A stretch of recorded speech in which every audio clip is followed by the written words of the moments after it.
Hello नमस्कार। आज आपण ପାଇଁ ଆଣିଛି fruit custard.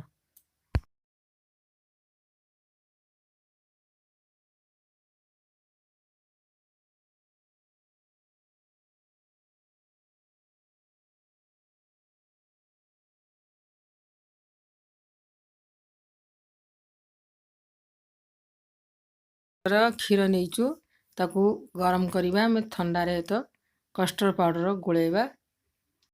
Custard powder vanilla custard powder ନେଇଛି ମୁଁ 3 ଚାମଚ, और 3 ଚାମଚ ନେଇଛି ଚିନି।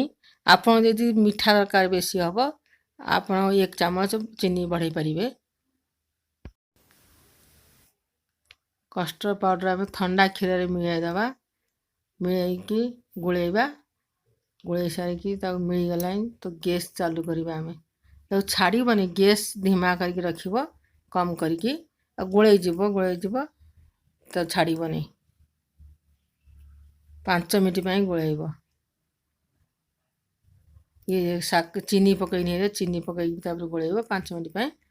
5 ମିନିଟ୍ ପରେ ଦେଖିବ କ୍ଷୀର ତ ଆସିଯିବ। ଦେଖ,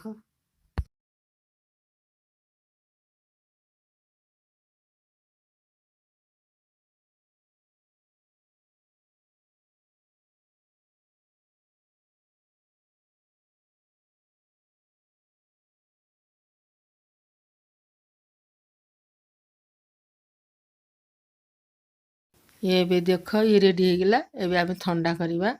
ये ଥଣ୍ଡା ହଉ ଆମେ ଫେରେ ଫ୍ରୁଟ୍ କାଟିବା।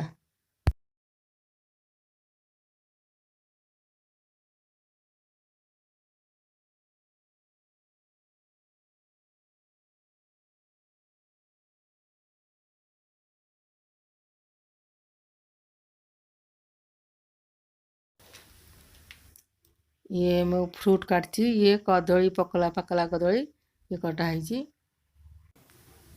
ये ମୁଁ 4ଟା କଦଳୀ ଦେଇଛି, ପକଲା କଦଳୀ କାଟିଛି। ଆପଣଙ୍କୁ ବେଶୀ ଦରକାର ହବ ତ କାଟି ପାରିବ। ये ଆପେଲ ମୁଁ 2ଟା କାଟିଛି। ये अंगूर, ये अनार, ये ଡାଳିମ୍ବ ଦାନା। अलगा फुट भी नहीं पारिब।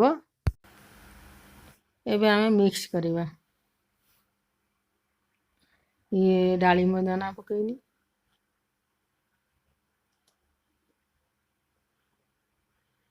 अंगूर पकेइनी, ताकू गोळेइबा। ये आपेल रे पकेइनी, काटी छोट छोट करी काटिथिनी। कदळी पकला कदळी काटिची छोट छोट करिकी ताकू सब गोळेइबा। गोळेइकी पूरा मिक्स करिबा।